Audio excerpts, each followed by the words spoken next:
আমাদের প্রত্যেকটা মানুষের জীবনের সাথে কারো না কারো জীবন একে অপরের সাথে জড়িত। এত দুঃখ, কষ্ট, হতাশা, ব্যর্থতা নিয়ে মানুষ সব সময় কেবল নিজের জন্য বেঁচে থাকে না। কখনো কখনো মানুষ বেঁচে থাকে তার জীবনের সাথে জড়িত মানুষগুলোর কথা চিন্তা করে। জীবনের সাথে কেউ জড়িত না থাকলে হুট করে যে কোনো সিদ্ধান্ত নিতে মানুষ দ্বিতীয়বারের জন্য ভাবে না। শত দুঃখ কষ্টের পরও মানুষ যখন মানসিকভাবে ভেঙে পড়ে, তখন সে জীবনের সাথে জড়িত থাকা মানুষগুলোর কথা চিন্তা করে নিজেকে টিকিয়ে রাখার জন্য প্রাণপণ চেষ্টা করে যায়। দুঃখ কষ্ট সহ্য করার মতো ধৈর্য ধারণ করে।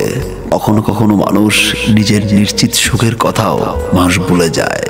এই জীবনের সাথে জড়িত মানুষদের কারণে কখনো কোনো সিদ্ধান্ত নেওয়ার আগে মানুষ নিজের থেকে বেশি চিন্তা করে তার আপন মানুষগুলোর কথা, তার নিজের জীবনের সাথে জড়িত থাকা মানুষগুলোর কথা।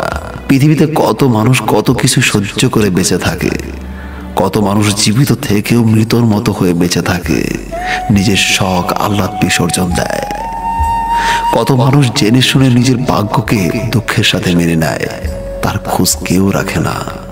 পৃথিবীর মানুষ সব সময় নিজের জন্য বাঁচে না। কেউ কেউ অন্য কারো কথা ভেবেও দুঃখ কষ্ট যন্ত্রণা আর হতাশা নিয়েও বেঁচে থাকে।